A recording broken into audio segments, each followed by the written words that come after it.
What is going on, you guys? Welcome back to Down to the Wire. I'm Brian Costa, and we have got a great show in store for you. We've got a lot of stuff to break down in the sports world, from Draymond Green sucker punching Jordan Poole in a practice to Davante Adams shoving over a cameraman. That's only the tip of the iceberg. So we have got a ton to talk about on the show today. So I am glad to bring back a fellow friend and podcaster. He's been on the show plenty of times now at this point, and I'm glad to have him back on to talk about all this. He is the host of the Fumblerooski podcast at Dean College. So without any further ado, please welcome back to the program, Mr. Adam Wright. Adam, how you doing today, man? I'm doing great. Thanks for having me on, dude. It's been quite a while since I've been on your show, but happy to be back and happy to talk all sports. Nice change of pace from my just focusing on the NFL, but what can I say? I'm a big pro football guy, so yeah, absolutely excited to get into it. Yeah, Adam, obviously, this might be a good chance for you to plug some of your show. If all goes according to plan, I'm going to be trying to release this episode on the radio on WJMF 88.7 HD2. So if you want to talk about your show and kind of, get your voice out to some of the Bryant faithful and get some people listening to you, the floor is yours. Yeah, that would be a great opportunity. I appreciate it, Brian, but definitely go check out my show, the Fumblerooski podcast. It is affiliated through our radio station of Power 88.3 through Dean College. So it is a strictly NFL podcast, and we do a lot. What separates us from other shows is that we love to engage our audience to the point where it feels like you guys are part of the show. So we ask open-ended questions on our Instagram that we mention on our show. We'll have you on the show as well, and you guys can talk about whatever you want, and we'll even post your segment on Instagram and give any hot takes that you have. So definitely go check us out and join the Fumblerooski family. Yeah, definitely go join Adam over there. You can also, if you guys aren't following Down the Wire yet, also at this point, you can follow us on Spotify, Apple Podcasts, all the streaming platforms. You can also watch the video stream of this show on YouTube, and you can find all of those links in our Instagram bio. We have tons of updates and little clips from the show on there. So you can follow us on Instagram at down.to-the-wire on Instagram, again, at down.to-the-wire on the IG. All right, Adam, obviously a ton of stuff to talk about today, but I want to jump into the Pats first. Obviously, I'm going to start things off with football since that's kind of your world with the Fumblerooski stuff. So Bailey Zappe goes out there, plays the Detroit Lions, and we absolutely pants them 29-0. It was an absolute blowout.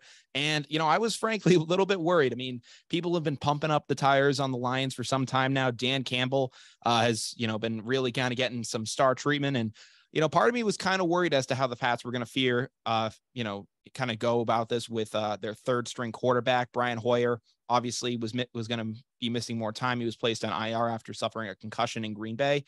And we go out there and we absolutely blow the doors off them. Now, while the offense wasn't anything crazy, Bailey Zappe was still 17-21, 188 yards, 1 touchdown and 1 pick. Obviously, that pick was more the fault of Nelson Agholor, but was still a fantastic day to see the Pats go out there in their throwback unis. Looked great. What were your thoughts on the game in general? Well, you could say it was Zappe's fault for throwing to Agholor at all. I mean, yeah, with the way that he handles that ball, I mean, unbelievable skill set Agholor has. Unfortunately, he has boat paddles for hands, and it shows sometimes. He also is, I don't know what he eats before game time, but his hands get real greasy, man, and very slippery. But I thought it was a great and sustainable effort by Zappe and that whole team. And it's a formula that could really help them be competitive if they can keep it up, whether that's with Mac Jones or Zappe. The fact that Zappe he wasn't a world beater. His stats weren't necessarily the type that would just jump out to you, but he managed the game well and he didn't turn the ball over, something that Mac Jones did very well last year. And he's been struggling so far this season to fit into the new offensive scheme with those two dingbats working out with Mr. Joe Judge and Matt Patricia. I know you have strong feelings about that, but if they can just figure it out here, they do have a bit of a winning formula if they can kind of find their footing here, whether that's with Zappe or Jones. Yeah, and that's kind of the discussion, which is really interesting. Obviously, Bailey Zappe, a 4th-round pick out of Western Kentucky. No one thought that anyone would be able to touch the throne of Mac Jones. And listen, I love Mac Jones. I love what he was able to bring to the team last year, but it's obviously that he's been struggling so far. Whether that be just due to kind of regression or just not being able to see eye to eye in the system, it's obviously been something that's pretty apparent. So, I don't know. I'm trying to figure out what direction the Pats want to go moving forward with this. In my opinion, listen, if Mac Jones is ready to go after either for Sunday and he's miraculously cleared, or if he's good to go Monday night against the Bears, I feel like it's his job at this point. I mean, he has earned, in a sense, the right to do this. I mean, he is a 1st-round draft pick, and I understand that nothing is guaranteed in the NFL. But at the same time, I feel like for a guy like him, you do have to kind of give him his flowers a little bit and say, all right, this guy was pretty solid for us last year. Unless Bailey Zappe goes out there against the Cleveland Browns and absolutely steamrolls them, I think that this is still Mac Jones' job. Yeah, I also think it depends on how long that Mac Jones is out. I know it's very up in the air for how long he is going to be sidelined with this injury, but if he's sidelined for a significant amount of time and Zappe goes out there and he leads the Patriots into contention and it turns out Bailey Zappe can really play, then call me crazy, but I think that Mac Jones is going to want to have to earn that job back rather than just have it handed to him. Because if you play that well, coming out in your first few starts, and not just for a small sample size, but do it for an extended amount of time for the majority of this season, and then Mac Jones comes back, it also sends the right messages to your locker room and says, hey, look, it doesn't matter if you're the number 15 overall pick. You still need to go out there and prove yourself. Mac Jones, even before this injury, he was turning the ball over and the team wasn't producing results. This 4th-round pick came in and he did his job and he did it well. This is the way we operate here. This is the Patriot way. And if Bailey Zappe holds on to this job, then so be it, to be honest. But I do think that Mac Jones, if it's for a long time, then he should have to earn it back. So here's the thing with that. I mean, listen, I can definitely say if Bailey Zappe goes out there and he lights the world on fire and it's like, hey, we found the second coming, it's like, all right, let's roll with the kid. But at the same time, if Mac Jones gets played out of this position, I feel like that's a further indictment on the coaching staff of Joe Judge and Matt Patricia, because it's just like, what did you do so wrong? This kid looked like he was really going to be able to take a step in year 2, was going to be somewhat of a Ben Roethlisberger or Drew Brees type at quarterback. I think my dad he's even said at times he kind of reminds me of a Chad Pennington type, which is an interesting comparison. But I don't know. I feel like if Mac Jones doesn't get this job back, that really says more about, it's not really as much that has to do with Mac Jones and his kind of failures. It's more a reflection of what went wrong with this Patriots coaching staff that Mac Jones could not pick up on it. I mean, Mac Jones and Josh McDaniels last year were on, and they were just like, they had a perfect connection with one another. Then Matt Patricia comes into the fold, Joe Judge comes into the fold, and it seems like Mac and them just never had a solid connection. Now Bailey Zappe comes out there and he's able to, be serviceable. Really, the only thing that's good with Bailey Zappe so far is that he's not really screwing anything up. That's the thing with Bailey Zappe. It's not that he's going to take over the league. It's just that he's not going to lose you a game. That's what we've seen so far, is that he's not going to outright lose you a game. This could all change after the Cleveland game. Who knows? But that's the takeaway I can at least get from this.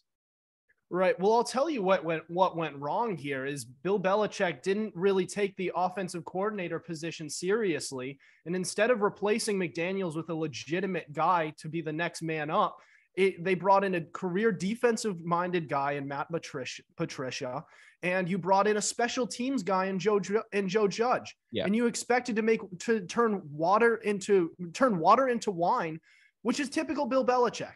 Yeah, just thinking that I can do more with less. I can just do anything, and I'll just turn success into everything, which is basic. Which I feel like is something that's come from a extended period of time where Tom Brady was his quarterback, and he can just diminish some of their, or at least fade out some of their weaknesses over a 20-year period.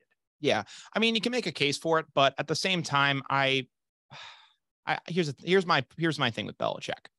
I think it's no question that Belichick likes control. He wanted to be in control of Tom Brady. He's the general manager of the team. He wants to be in control of every aspect possible. When Mac Jones is called in the question, he likes the idea that Bailey Zappe could be a potential back option for him. When it comes to his OC, Josh McDaniels was great, and he was one of his kind of underlings and was able to, and he trusts Josh to do whatever he said. The reason he's putting Matt Patricia and Joe Judge in these positions is because he knows that they're not really going to go at him. They're just going to be yes men for him, and they are going to agree to whatever he says. If he says, hey, I don't want Mac doing this, they're going to listen to him, and that's going to be part of the offense at this point. Like, that's how it goes. Bill Belichick doesn't want to bring in an outside person because he doesn't want to be questioned on his philosophies. Maybe that's rightly so, because of all the success that he's had, but it's still a little questionable. Yeah, I mean, that's my thoughts exactly. I mean, these are all just guys who he doesn't expect to really have a mind of their own, and it's just Bill Belichick just, speaking to them, and it doesn't really, he doesn't think about the fact that one's a defensive minded guy who's had very little to do with offense outside of, I guess, his time in on the Lions, where he was a head coach, and somehow managed to screw that organization up more than it ever could. Exactly. So yeah, that's the only point with that is, like, you're bringing in. I'll give Matt Patricia all the credit on defense. He was known as the rocket scientist for a reason. He was I think he's an incredible defensive mind. Maybe not all world, but I think he's at least very good in that role. It helped when he had Belichick in his ear for sure. those years too. But I still think Matt Patricia knows a thing or two about defense. And listen, to understand defense, you need to be able to break down offenses, know kind of typical schemes and like routes and all that whatnot. But there does come a point where you don't know everything. And I think Matt Patricia, sure, he's learning, but it still is a little bit weird to me that we're still at this point.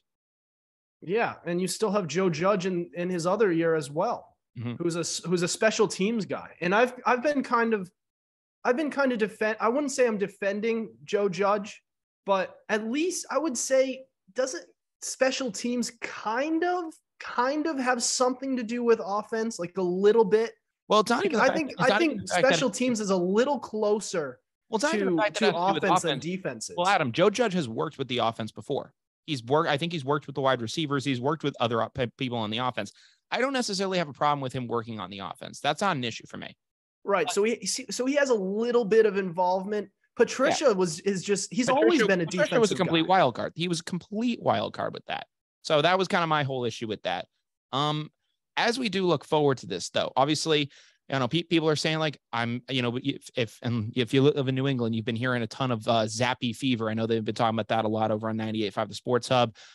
People are, really fanboying over Zappe. They're saying, like, oh, this is Bledsoe Brady 2.0. He's going to be the next guy. I'm not on that hype train yet. I mean, listen, I want to see a guy have more than one career start before I start making those assumptions. But in your opinion, how does the rest of the season go? How does the rest of the season go at quarterback?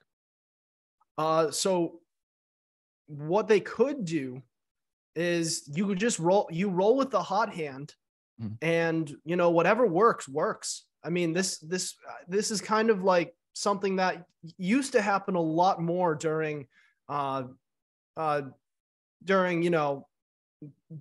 eras in the NFL, sure, where they wouldn't have the same quarterback all the time. But I mean, you gotta go with the best guy, and Zappe, it's working for him. They're winning with him, and I think they should honestly just roll with the hot hand. Keep on going with the guy who works until it doesn't. Then you roll in Mac Jones once he's healthy. Sure. And you keep on going with whoever works, and maybe one of them can play. I mean, we spent a 15th overall pick on Jones, so I would hope he would work out. But if this Zappe kid can play too, then, I feel like that's a good problem to have. Even if you want to go with, stick with Mac Jones, you can at least, find some trade value beyond this season with Bailey Zappe, or just hold on to him as a backup or something. Yeah, listen, I don't know if necessarily if there's going to be any trade value with Bailey Zappe, but what I see from Bailey Zappe's point of view is he's going to be trying to do whatever he can do to stay alive at this point.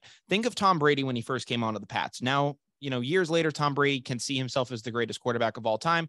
But when he came into the league, he had that chip on his shoulder of, hey, I could be gone any day now. So I need to play like there's no tomorrow. That was his entire idea of it. So he went out there and he was like, all right, I got to play like there's no tomorrow. Bailey Zappe kind of is in a similar situation where he's like, all right, if I don't prove myself, I could get dumped next year. I'm a 4th round pick. Typically teams like to keep those around more often, but that can be a pretty expendable pick if it's really kind of a bust. Like a team, if it's a really bad pick, they may not hesitate to get rid of a guy like that. Bailey Zappe at this point, in my opinion, has secured that Brian Hoyer will be a coach next year. That's at least, if anything else, Bailey Zappe has secured the fact that he will be the backup going forward in New England, which can be a very good thing, because when you have an older backup, there's a lot of kind of advice that could be passed down. But when you have a younger backup that's kind of under you, it's going to be able to push a guy like Mac Jones to really go out there and just be the best person he can. Think about Garoppolo when he came into New England. Tom Brady, at the age of 36, 37, hadn't won a Super Bowl in like 10 years, was doing fine, but it seemed like he was kind of just I'm not going to say he was resting on his laurels, but we weren't really seeing any really kind of forward kind of trajectory. Garoppolo comes in and Tom Brady turns it up to another level, and it really hasn't stopped since. That's the kind of deal we're dealing with. And maybe Bailey Zappe can be that kind of a guy. He's a thorn in his side, as opposed to Mac Jones, kind of being at odds with the coaches. Bailey Zappe is just going to say, yes, sir, I'm going to do whatever you need me to do. And he's just going to go out there and not even think twice about it. So I think having that and having a guy that's on the coach's good side pushing Mac Jones, I'm more than excited to see that. And if it means that Mac Jones, plays better and we get the best possible version of Mac Jones possible, I am all for it. But at the end of the day, unless I see a real showing against the Cleveland Browns, I'm still going to roll with Mac Jones here. It is the Detroit Lions after all. And listen, our defense steamrolled them. Jared Goff looked like a terrified little kid, and he did not want any part of Bill Belichick in that team. So I think that, roll with Bailey Zappe. I'm comfortable with him back there for right now. But if I could have Mac Jones back at 100% tomorrow, I'd probably take Mac Jones at this point. Right. Which is why I do say, like, if Mac Jones misses a long period of time and Bailey Zappe tears the world apart. And my definition of that is they keep on winning. Yeah. Then I want Jones to earn his job back, because Zappe earns that right at that point if he's won that many games. But pertaining to your point where, a lot of players who are thrown out in this role, they tend to have that, I need to stay alive mentality. Not every player really, just because they have that mentality doesn't always mean they succeed in that role. And you'll see a lot of players try to do too much, and, they just won't be able to keep their composure and they fall apart. But you also see players like Tom Brady, like Dak Prescott, who are thrown in this role, or let's say Cooper Rush of recent events. When they're thrown in this role and they succeed and they're very composed, you can see they're very comfortable and they're just doing whatever they can to win, then that's something that's encouraging to me. And I'm intrigued to see a little more. I wouldn't say I'm on the hype train of, it's a Brady Bledsoe event yet again, but I will say I'm very intrigued by how this guy has been. Here's the thing though. It's fun. It's fun to see this. This is a fun thing to see. And I hope that, Bailey Zappe can go out there and torch the Browns and actually make this quarterback competition a little bit interesting. I'd love to see him do that. But Adam, you talked about players, kind of getting under people's skin and kind of pushing people the wrong way. I'd like to now mention the one of the top topics in the NFL right now, Davante Adams, who has just been, unfortunately, that Monday night game against the Chiefs was a very fun game to watch. And there were a ton of other storylines that we could take away from it, whether it be the ending of the game where Davante Adams and Hunter Renfrow run into each other, another controversial roughing the passer call. There's plenty of things that we could break down from that game. However, it is what has happened after the game, which has taken the world by storm, because as immediately after the Raiders lose the game, Davante Adams is heading for the tunnel, and some, freelance ESPN employee is filming him, and Davante Adams just goes WWE on this guy and shoves him to the floor. And it has been a whole scene since. This cameraman, really don't know the guy's name yet. It's kind of, I think, still being kept under wraps, but he went to the hospital. He filed a police report against Davante Adams, and Adams has now been charged with misdemeanor, I believe with misdemeanor assault. So that carries a potential jail sentence of 6 months in jail. And if not that, he at least is going to face a suspension from the league. And Adam, I mean, I just got to say, this guy's a goddamn idiot. Like, what is this guy thinking? Well, I'll tell you, he probably wasn't thinking. Yeah. He was thinking about this is the effect of McDaniel's play calling, where you go for 2 when an extra point ties it, and it costs you the game. And I'm not condoning his behavior at all, but no. I think everyone was saying WTF. Yeah, they were just like what the hell? Yeah, exactly. Everyone's like, what the heck is going on? It is like, I'm trying to like hold back like any actual like inflammatory things, because I'm trying to get this on radio. Yeah. But yeah, like it's like, what the hell are you thinking, man? Like, what is going on?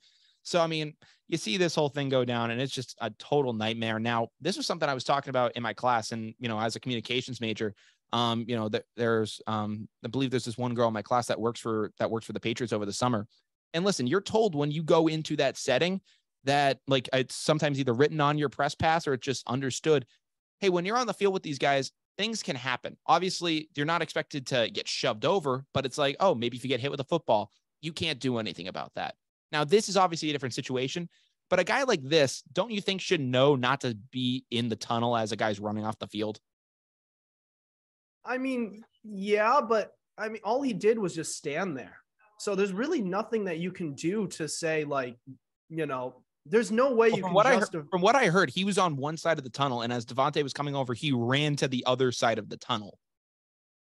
I mean, but that's just a tiny mistake. That doesn't equate to shoving the guy over. Yeah, I agree. I don't think it warrants you getting shoved over, but it's like, dude, like if this guy just lost a game, I mean, like, here's the thing. We expect all these athletes to be perfect people, and I'm not excusing Davante Adams' actions, but this guy was just in the game mode. And when I remember Matthew Slater came to our school last year, and during a Q&A session, I asked him, I was like, how do you go from being like, just like, I said, Matt, you're a really nice guy. How do you go from being this to just like going on the football field and being ready to take a guy's head off? And he goes, you just flip a switch when you're on the field, and you literally just think, oh, this person next to me is like ready to take food away from my family. You think like incredibly just like crazy thoughts in order to, go out there and perform the best you can. And he says, after the game, it takes a while to kind of come down from that. So, I mean, he just lost the game. He's running off the field, and literally the first guy he sees, like, again, I'm not excusing it, but he's just like, all right, to hell with it. I'm shoving a guy over. And I don't know. What do you think the suspension is going to look like for him with this? I mean, I'm not sure. I could imagine it'll be a few games, probably nothing lengthy, because he was clear. Listen, I'm not condoning his behavior in any way. No, you could clearly see that he wasn't in the right state of mind. He shoved the guy over. It's not okay. Yeah. You could see the instant regret right after. He said, I'm sorry, But here's the thing, though, that apology was also kind of half-assed. That was a bad apology. He ended up saying, hey, to the guy I shoved over, instead of saying, this goes out to the cameraman that I accidentally shoved over, not accidentally, but to the cameraman that I shoved over in the tunnel, I'd like to sincerely apologize. He literally just goes, hey, bro, I hope you see this. Sorry I shoved you over. Now, like, not those obviously aren't his words per se, but it was something along those lines of like, listen, dude, my B. And it's like, you can't just shove a guy over on a football field tunnel, possibly give a guy a concussion, and then say this. Like, I don't know. That's ridiculous. Ever since Adams has left Green Bay, people are probably wondering, is this the type of guy that Davante Adams is? Or that's just what the city of Vegas is. I mean, one guy's getting in these big crashes. Another guy is, I mean, what's going on in Sin City? Yeah. It makes you wonder if Alan Lazard was in Vegas, what the hell would he be up to? So who knows? But I mean, actually, hell, man, if Tom Brady had ever gone, if that deal with the Vegas Raiders had gone down, I'm actually kind of scared to see what would have happened with Tom Brady in Vegas. We've seen Florida, Tom. Tom Brady. What about Vegas, Tom? Yeah, Tom Brady in Tampa is scary. So Tom Brady in Vegas is absolutely mortifying. I couldn't even imagine what he'd be up to down there, and especially Gronk with him. Yeah, they'd run the city, and that'd be it would actually be something out of like a mob movie. Yeah, and so to go back to the narrative, which is Davante Adams pushing this guy over, how long of suspension? I only really anticipate a few games at most. Really, I see. At the end of the day, it was just a shove down. I know it's not okay, but all he did was just shoved him over. I'm not saying it's okay, but it's not like he like straight up like beat the guy up. Yeah, I'd have to say at max 3 games, but I'm probably going to say a 2-game suspension is probably what he'll end up getting. That's my best guess, just because of the public outcry of it. If it hadn't got as much traction, I probably would say it'd be like a 1-game suspension or like a hefty fine. But I think for this, you could see, I think a 2-game suspension, 3, and he could get 3, but I think it'd be a little much. But I'd say a 2-game suspension is where it's probably going to be around. Right. I mean, he just shoved him over. He didn't like beat the guy up. He didn't sucker punch him. And it was in the heat of the moment. Really tough moments for that whole Raiders team. And I'm not defending it, but I think it's not as big a deal as people are making it out to be. Just, sure. This is a public figure. You need to act. You need to be a role model. You need sure. to lead by example. Sure. So that definitely he'll get a few games. Yeah, I think so. Sticking with guys getting too aggressive, I'd like to turn it up a little bit and get into the NBA. And, there's really only one thing I want to talk about there, and it is Draymond Green socking the hell out of Jordan Poole in practice. I mean, from what I've heard, the TMZ basically went to the Warriors official that leaked the practice footage, and I believe allegedly gave them close to $2 million to leak this footage. And oh my God, Draymond Green knocked Jordan Poole into the next century. Did you you saw that punch, Adam, right? I'm not sure if I did. Did you see that punch? I have not seen it. I'll check it out, but yeah. Okay. Jeez. I have to pull it up, but yeah, can I even do that right now? Let's see if I can pull this up in real time. This could be that's okay. You don't need to show it to me, but I know it happened. We don't need to know how hard or how it looked to know the context of all of this, but it's just, if it were any other player, like let's say this was Adam, here's Steph Curry. Adam, here is the video. All right, share. All right, let's look at this. Here we go. So Draymond Green is over here. You got him lined up. Obviously, people listening on audio won't be able to see this, but you can obviously go look up the video. Draymond Green's chatting. Jordan Poole's down below. Let's see. Let's fast forward a little bit. Yeah, so a little escalation goes up. They start shoving each other, and bam! Ooh. Right in the kisser. Yeah. Listen, I don't know what he was saying, but he started talking some smack. He pushed him, and Draymond Green sent him into the next millennium. Listen, if this was like Steph Curry and Klay Thompson, or any other of the skill players that have a more level head, I would be more concerned. But it's Draymond Green. Why are you not concerned with being Draymond Green? Well, because we just know how he is, and the team knows how he is. Yeah, but here's the thing though. Draymond Green, he's been able to turn it on at some times, but he hasn't been the player he once was. He's not that defensive player of the year anymore. And in my opinion, he's more of a liability than anything else at this point. So we've still won in spite of him, so I haven't seen an issue with it. I mean, they did win in spite of him, but really, Jordan Poole is a bigger factor to this team than Draymond Green is. So Draymond Green, unfortunately, needs to kind of have a bit of a reality check here. He's not as an important piece to this Warriors team as Jordan Poole is. Jordan Poole is one of the future faces of the Golden State Warriors. He is now part of that big three. Draymond Green is out of the big three at this point. It is no longer his portion. It is no longer he's no longer part of that whole thing. It's Steph, Klay, and Jordan. It's the splash trio. Right. But when you look at it still, like Draymond kind of still played a factor in that series against Boston, did he not?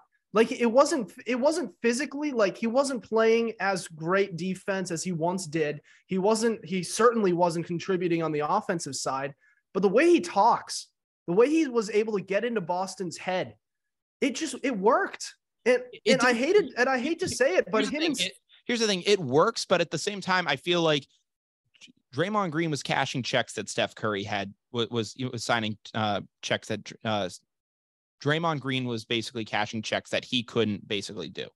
But Steph Curry had to cash those. But Steph Curry doesn't get into anybody's head in Boston. Yeah, and here's the thing: Steph Curry was able to come through on those. Was able to come through on those. He was able to cash those checks, which is. But in my opinion, Draymond's a bad teammate for doing that.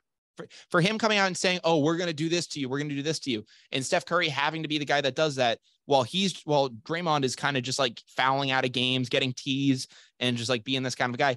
That's not really the best thing to do. I mean, listen, it worked and it got under the Celtics skin and it got the Warriors a title. So obviously it did something and that has its value now that it's all said and done.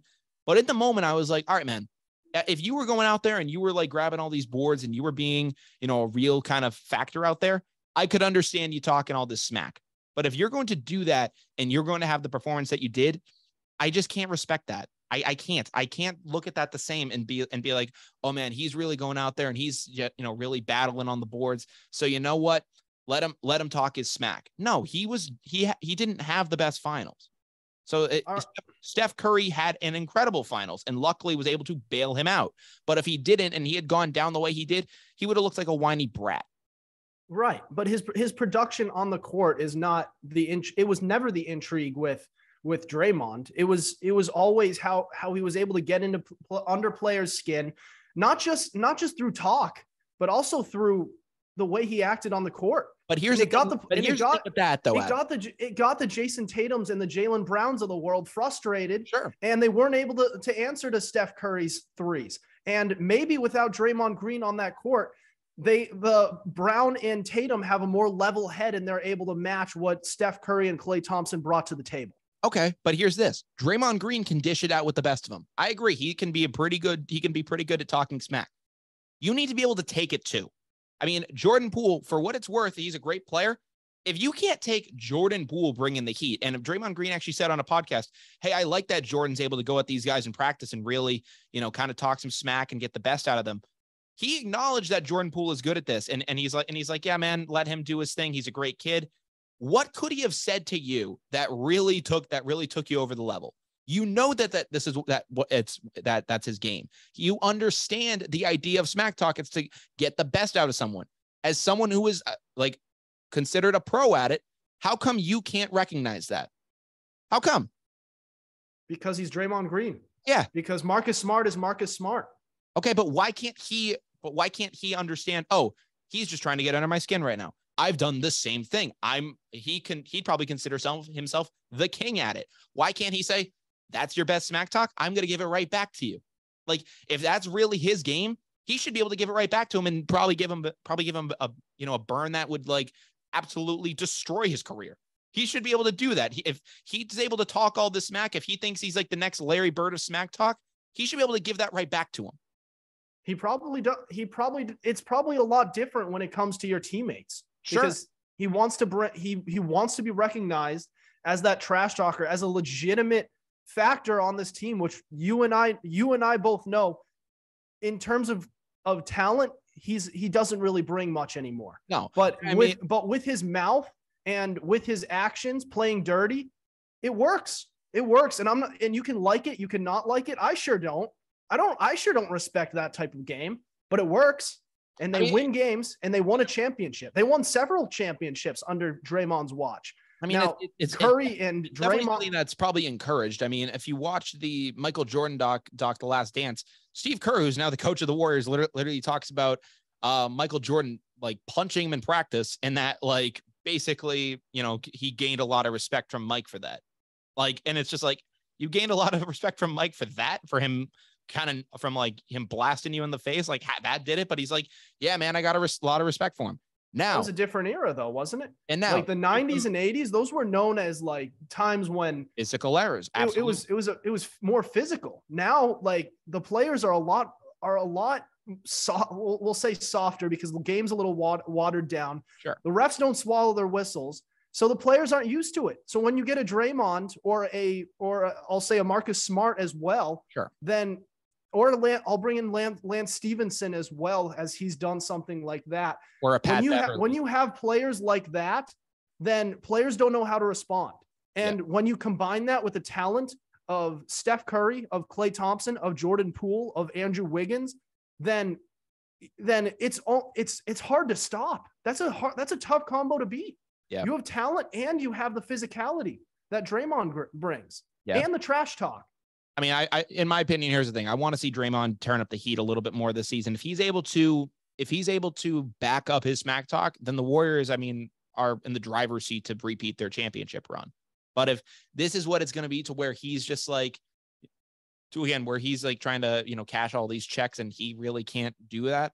Like, I don't know. I think that there's got to be something that's looked at. From the reports that we've seen, Draymond is going to be fined, but he's not going to be suspended. So obviously the team respects it enough to where he's not going to miss any significant time from the team. And listen, I mean, I get it. He is one of the core pieces of that initial dynasty with the team, but that's still a little crazy to me.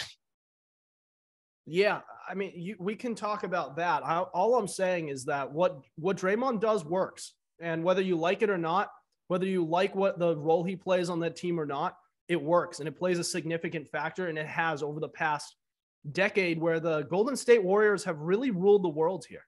Yeah, one kind of thing that didn't work out, and you talk about Draymond Green and his role in the team getting physical, working out. One area where it hasn't worked out, however, is in Major League Baseball, which we're going to get into now. And I want to talk about this. This is we've kind of gotten on to this is now the third story of kind of guys just doing ridiculous stuff and spur of the moment really getting to them. Houston Astros pitcher Phil Maton, or Maton, I believe is how you say it. He's out for the playoffs because he broke his finger after punching his locker. And from what I can tell, the Houston Astros were facing the Phillies. I believe he let up, I think it was like 2 hits or something, and one of them was to his little brother Nick Maton. He's an infielder on the Phillies. And apparently after this, his ERA, I guess, got to a place where he didn't like it, or there was like some speculation behind it. And this guy goes into his locker and just swings away and breaks his finger, taking him out for the playoffs. And I don't know if you saw this, but there were media photos of him talking with the media after this. He has a cast on his hand, and he's kind of like smirking a little bit. And he's like, yeah, I know what I did. I'm an idiot. Yeah. Well, I mean, Houston's lucky that this guy isn't really that good. But it is kind of we were talking a little bit about this before we went on air, but it is kind of funny just to think about it. He let up a hit to his brother, and now he allows a hit to his locker. But yeah. I mean, yeah, there's the cast and him kind of smirking about it. He's like, yeah, I know what I did. Yeah. Listen, if your ERA goes up, everyone cares about their own personal statistics and everything. Everybody has that, sibling rivalry. They hate letting up hits. They hate their siblings getting the best of them, but still you have to look at where your team is at. Your team has 106 wins. They're up 1-0 right now in the series and 1-0 in the currently in the game against Seattle here. But look at where your team is at. Just look at that. You don't need, he clearly was a victim of the moment. No, exactly. Houston is the number 1 team in the AL, possibly in the league. A lot of people are going to look at the Dodgers and say that it's them, but a lot of people might pick Houston to win the World Series, whether you're that guy or not. Regardless of your stats in the regular season, it all resets in October. You have a chance to really be a part of this team, and whether you were going to be or not, you have a chance to go on there and, say that you're a World Series champion. Obviously, if they do win, he still has that right, but he's not even going to have the opportunity to go out there and play in October. And I mean, to go through this entire season just to butcher it in the end is just kind of a joke to me. I mean, I don't know, Adam, I got to ask you, what is I've seen some guys I've seen some guys, in the spur of the moment, do some pissed off things and, really kind of, just do some really stupid stuff. What's probably like the dumbest thing that you've done, on a sports field while being pissed off? I have a memory of one of them, but I don't know if it's going to be the one that you think of. No, that you really want me to say this one on air? Well, no, just what you, I mean, as long as you kind of like keep things like, like PC, if you want to just say like effing or something, like, I don't know what you said, but go nuts. I didn't say anything, but I flipped off an umpire. Yeah. So, that's what you were looking for that answer. Yes, Come on. I was looking for the answer of you flipping off an umpire. Yes. That's exactly that's why you brought me on the show. You wanted to get that exact moment. Nope. I actually, and honest to God, Adam, I was safe and you know it. Come on. All right. So Adam, I'll kind of preview. I'll kind of like give you an. I was also only 16 at the time. So I'll give everyone that's listening kind of an idea as to what was happening. We were playing town baseball at the time. I was at the plate. We were on second base. I was on second. Yes. Okay. No, I believe it was first or second. I think you were on second base stealing third. I think that's what it was. So you were on second base, and I think you took off to steal third, or there was a pass ball, but there was some play that involved you getting to third base. I think it was a stolen base. And the pitch comes in, and the catcher throws down, and the umpire calls you out. You believe you are safe, and you stand up, and you are shocked. I'm looking down the line, and like, honest to God, at this point, I can't even remember what I thought at the time, like whether you were actually safe or out, but I just remember the umpire calling you out, and I was like, oh, dang, like Adam's out of scoring position now. Like that's tough. And I just see you look up as the umpire turns away and just flip the bird and not just like, and not like you like go off your chin or something like that. You just stick your middle finger out there, just like proudly like towards the umpire. And he was turned away, so he didn't see you, but the field umpire didn't see it, and which is the guy you were flipping off, but the home plate umpire did. And he goes, "Hey, what are you doing?" and I think he literally said enough of that, or like he said something. And I was, he said that's a warning. Yeah, he said that's a warning. That's what he said. And I was watching the whole thing. I was like, Adam, what are you thinking? I was like, dog, we're at a town game. I don't even remember what I was thinking. I saw that the home plate the umpire who called me out turned away, and I was like, okay, no one's looking. I'll just quickly, raise it up. It's only town baseball, whatever. It's funny. And then I heard the home plate umpire. He just yelled, "That's a warning!" And I was like, I was just how like, did I not? I was just like, what the hell is this kid doing? Oh my God! Like, my God, town baseball was just, that place was a war zone. I saw some ridiculous stuff go on in town ball. I mean, I saw some crazy stuff go on when I played JV as well. I mean, I remember when I was on Sutton JV, our last game of the year, we played Leicester, and it was an absolute thriller of a game. I think Pat Edwards pitched 9 innings. He might have even pitched 10. He pitched 9 innings, but we have 7 innings in those typical high school games. So he went out there and he pitched like a full 9. And then I think we had Kyle Flannery, I believe it was, or someone else pitched the last 2. But it was just like a back and forth game between us two teams. And we finally come out on top, and we get the win at Leicester's turf. So we won at their field for the final game of the year. And we do the handshake lines, and this one kid, I forget what position he was. He might have been the pitcher for the other team, but he was so pissed off. He goes over to the chain link fence of their dugout, and he goes over and he winds up and he punches it. And I'm pretty sure he also broke his hand doing that. Yeah. Because you saw this kid grasping his hand, like it was bleeding, and it was just like a whole mess, this kid. And I was like, dog. This is the only reason you brought up this segment of the major leagues, isn't it? Just to bring up this one story. You're like, I'm going to have that kid Adam on the show. Yeah. And I want to get this story out from Adam about his young days in town baseball when he was young and dumb. And when he effed up. And I'm gonna get lots of views off of it. That's what this is. No one wants the host of the Fumble Rooski podcast on. No. People want the kid who flipped off an umpire when he was 16. I mean, sure, yeah. I mean, listen, honestly, Adam, hand on a Bible, like hand to God, like I did not even like think of it when I brought it on, but as soon as I got into this, sure. Someone getting to this point, I was like, wait.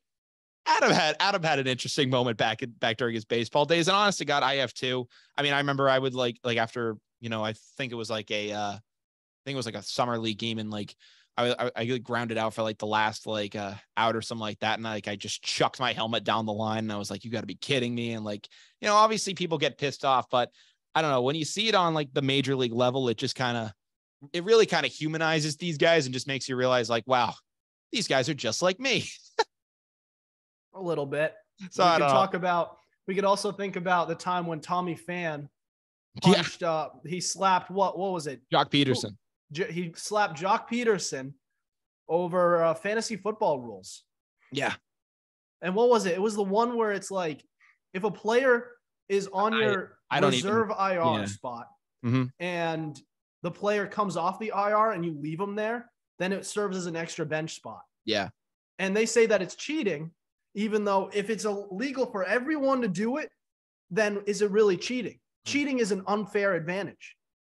Not to get into the fantasy football world, but see, we're having a real conversation about that because it's something that we can relate to. And that these two major leaguers had an issue with, to the point where Tommy Pham slapped him across the face, went on to become a Boston Red Sox. Yeah. I'm pretty sure Mike Trout was the commissioner of that league too, which is the funniest part of it all. The fact that Mike Trout was running this league, and like people started approaching Mike Trout and saying like, hey, like what does this kind of say about you? And he's like, dog, I run a fantasy league. What do you mean? What does this say about me? Like, these two guys slapped each other. I can't control that.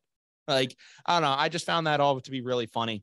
But Adam, you mentioned the Red Sox and Tommy Pham going there.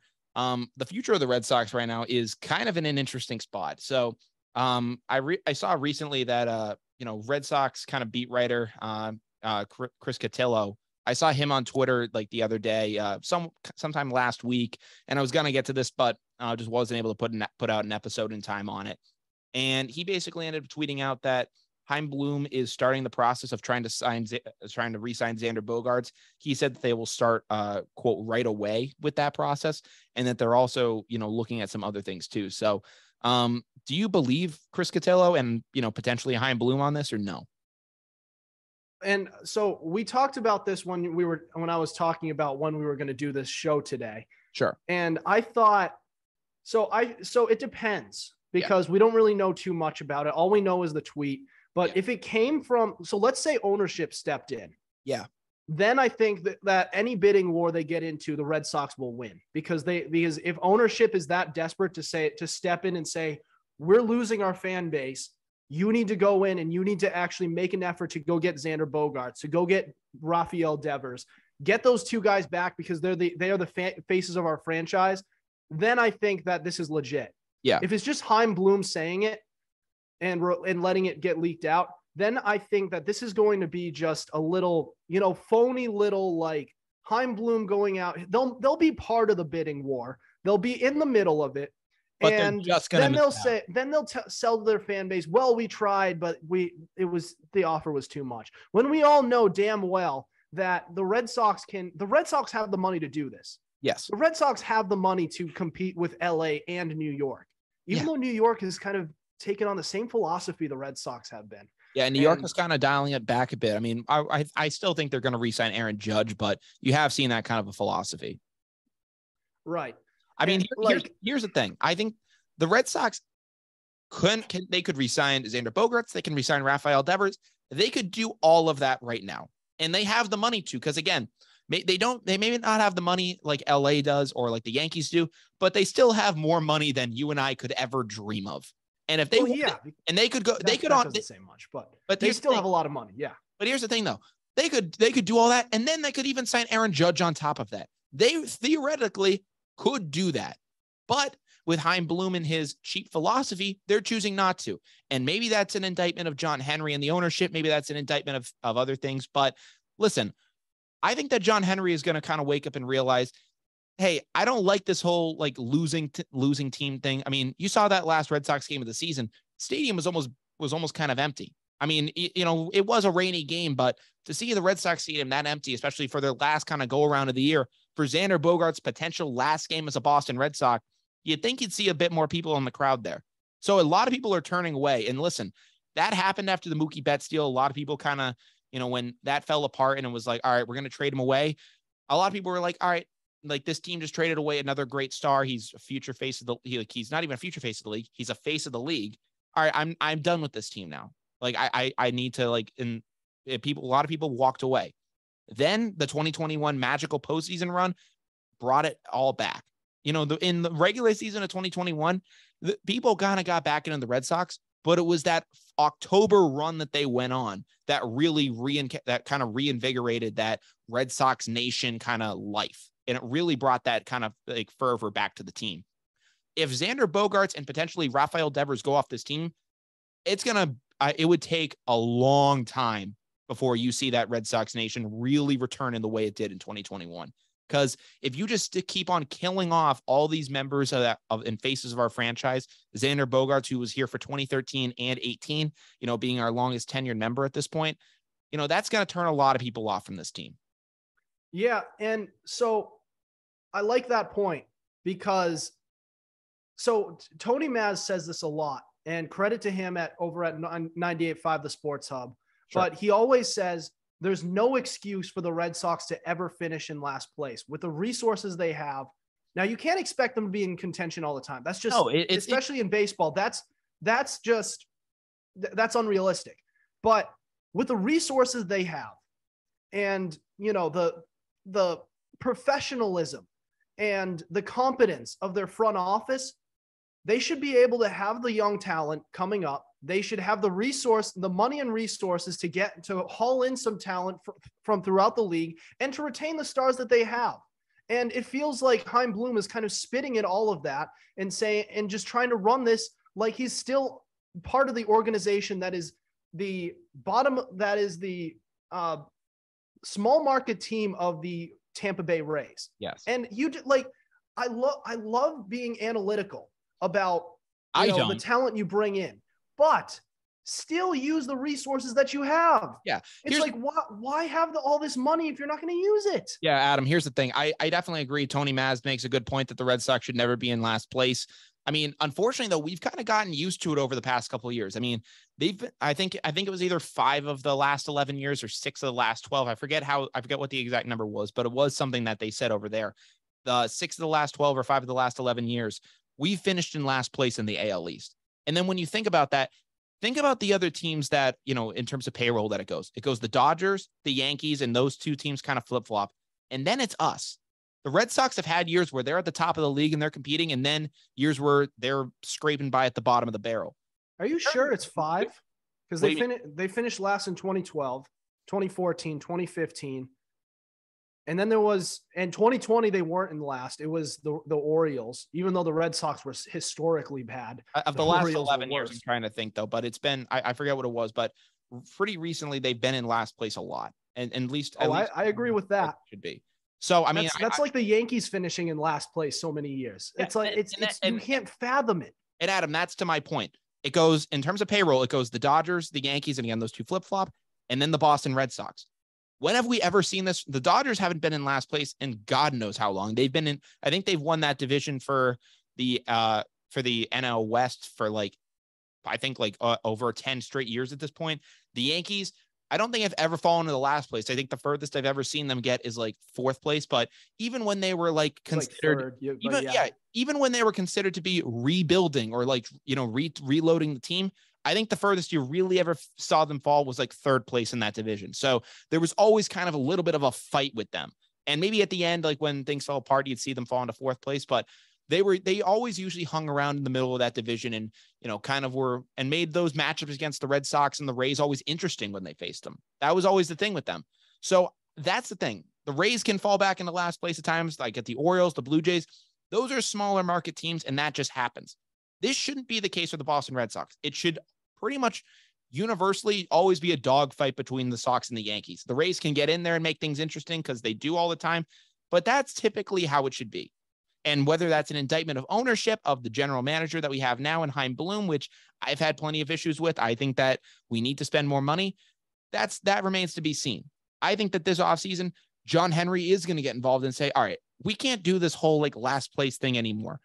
We need to spend some money, get some quality players, and actually go out there. And whether that's bringing back Xander Bogarts, signing Devers long-term, looking into a Nate Eovaldi option, any of those guys, we need to bring back guys we need to actually really, really dial things back in and bring them back into the system. Well, that's going to be the first step at all. If they're going to get back into contention in the coming years, those are your franchise guys. And if you let those guys go, then what do you have? Alex Verdugo? Yeah, and a couple of players in the farm system who are a few years off. Verdugo's a great player though, but he's not going to be franchise changing. Yeah, but that's what I'm saying. Like, exactly. You need those cornerstone players in order to stay in contention. Mm-hmm. And as much as I hate to say it as a Red Sox fan, we need to look at the Yankees as an organization to look up to in order to model after, in order to stay in contention. I don't hate to say that. I don't hate to say that as a Red Sox fan because you know why? Because the Yankees historically, they spend money. They get the big free agents. And now while they're a professionally run organization, which is actually they and the results show. Yeah. They spend money, they know, and they can't fathom finishing in last, which is how you should be. Yeah, you are the mighty Boston Red Sox. You may not be the best organization in the league, but you are in the upper echelon in terms of teams around in this league.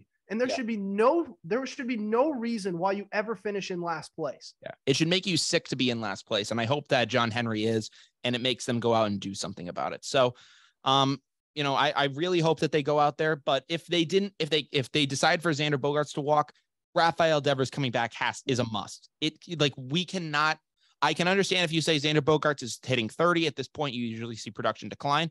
If you go out there and you get say Trey Turner in the offseason and then you re-sign Rafael Devers, I can live with it. I won't love it, but I can live with it.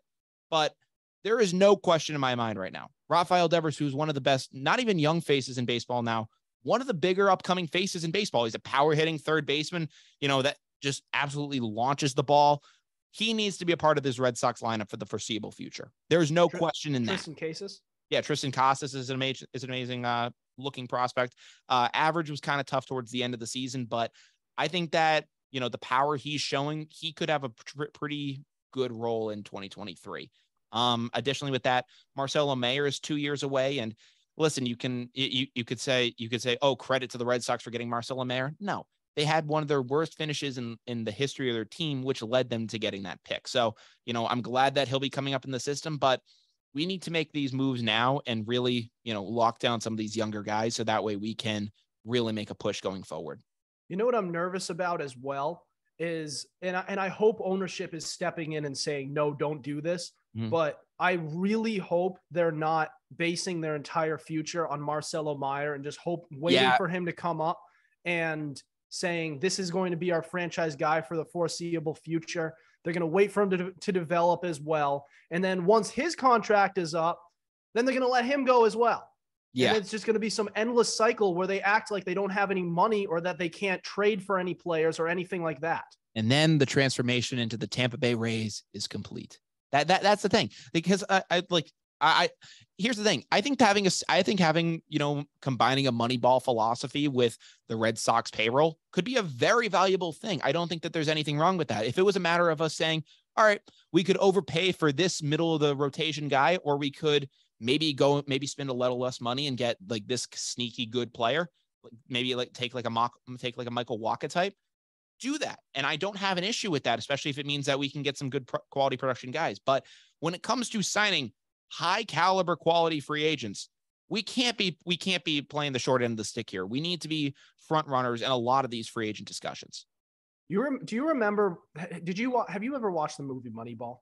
Of course I have. So it was at the end where it showed all the end parts where it's saying what happened later on, and that the Red Sox, a couple of years later, won their first World Series since 1918, championing the Oakland A's philosophy. That's only partially true, because yes, they championed their philosophy because they did hire Bill James to work with their front office, but they still spent money. They brought in Manny Ramirez. They brought in Curt Schilling. They traded for Pedro Martinez. They brought in Keith Folk. They made all these crazy trades. Yeah. That's a team that that was back then during that 2010, early 2010s run for the Red Sox, 2004, 2007.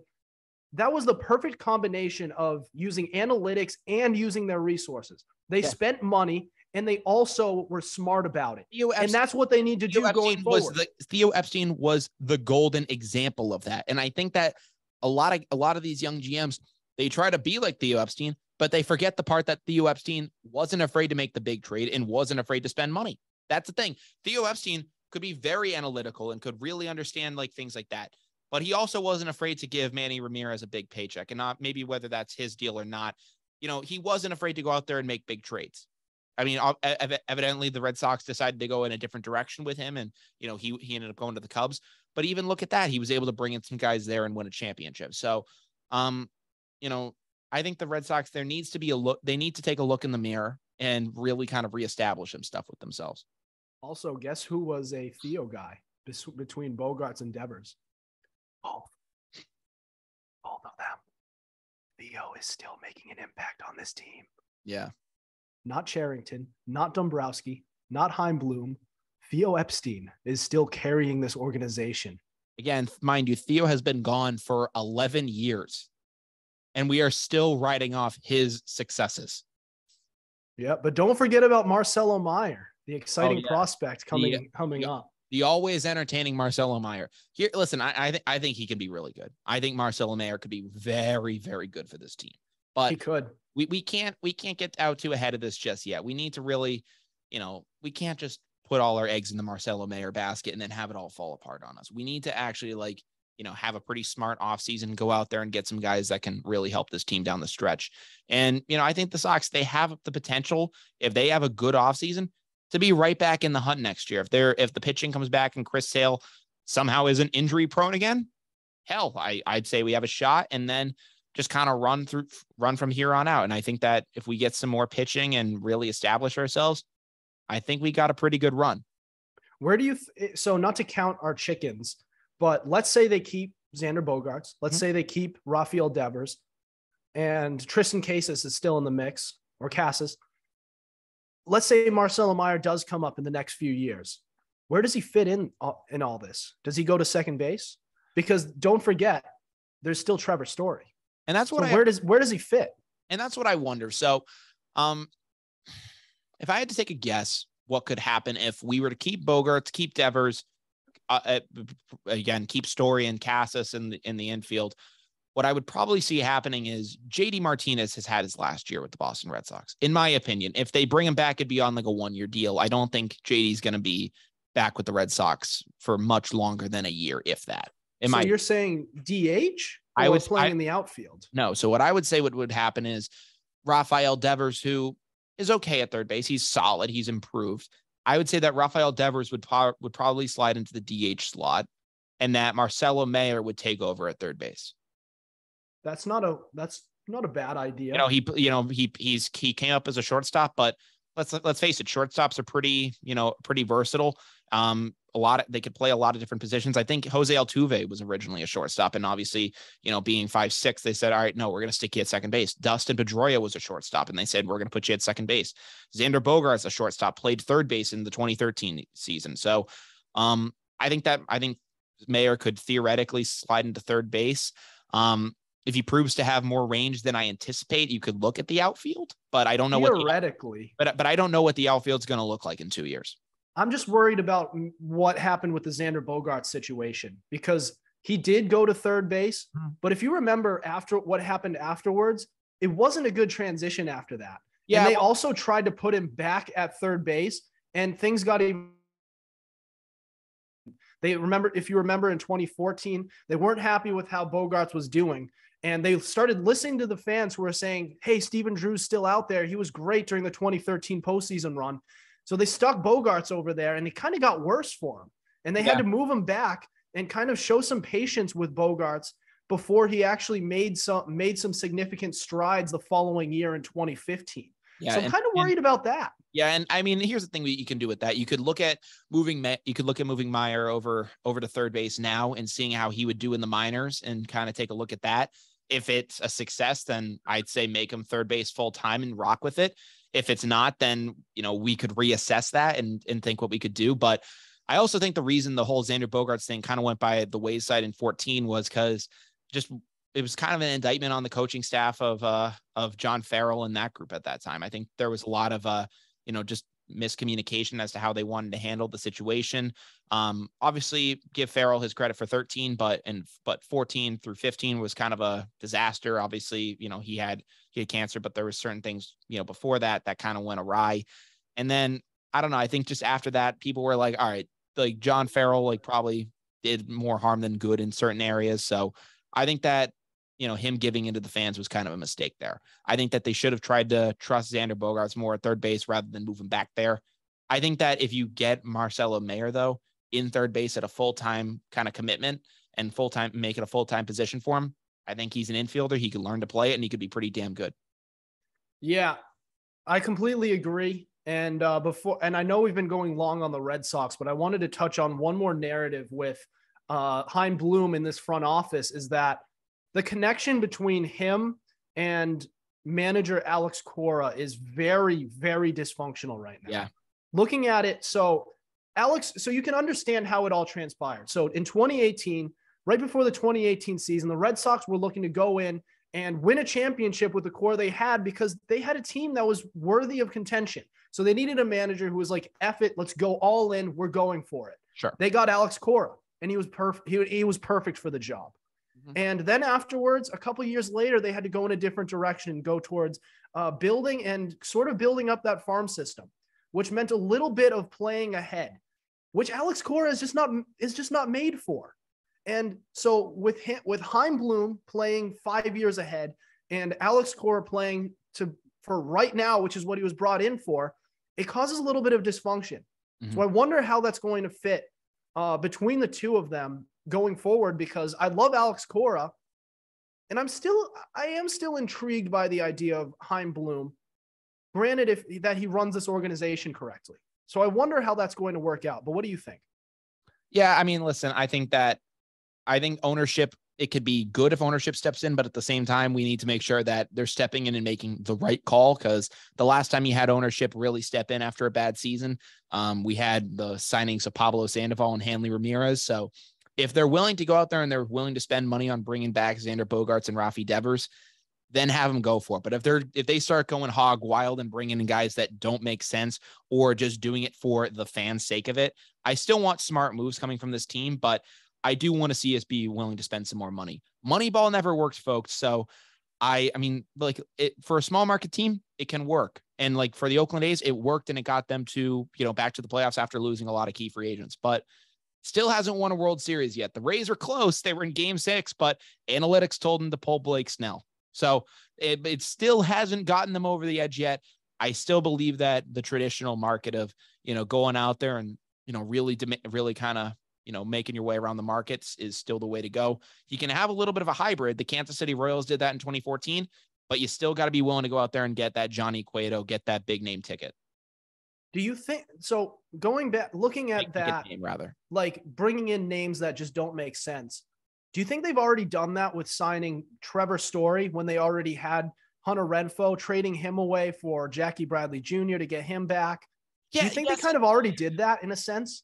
Because they were just looking for that name, and they were like, oh, Chaim Bloom, what's he doing over there? I think they like to think that that's the case. But again, I've said this before. I think if Xander Bogarts is to go, Trevor Story would go over to shortstop, and he would go back to his natural position. And basically, for the contract we gave Trevor Story, it would be considered high for a second baseman, but for a shortstop, it's not as much money as it would be, as people would think. So I think that's the deal. That chances are that's probably what's going to happen. We'll go out and we'll get some sort of a second baseman, but I think that that's probably what people are going to end up seeing happen. That's a fair point. But yeah, that's fair. All right, Adam, we talked a lot about the Red Sox. Unfortunately, man, we are now down to the wire, which means that we're going to wrap up what we talked about on this show and get you guys on your way. Thank you guys for tuning into the show again. Again, if all goes well, you'll be listening to this on WJMF 88.7 HD2, Smithville, Providence, or online at WJMFradio.com. Hopefully we have that opportunity. But Adam, we broke down the future of Bailey Zappe and Mac Jones and that whole QB controversy going on in New England right now. I'd like to think that one is brewing up there. After that, we talked about Davante Adams shoving a cameraman on Monday Night Football, as well as Draymond Green knocking Jordan Poole straight up in the teeth. In MLB news, we talked about the Houston Astros pitcher Phil Maton being out for the playoffs after breaking his finger from punching his locker. And we talked about Chaim Bloom and the state of the Red Sox. Obviously, Adam, thank you so much for coming on again, man. We were glad to have you back on the show. Thank you so much. Yeah, anytime, man. Thanks for having me on. And we'd love to have you back on the show at some point. It's been a long time since you've been talking some football with the Fumble Rooski boys. Dude, literally let me know. I'll try to make something work in my schedule. But Adam, I fortunately got to do it for you. From Down to the Wire, I'm Brian Costa. I'm Adam Wright. And we hope you guys have a great time. Take care. Have a great weekend, and peace out.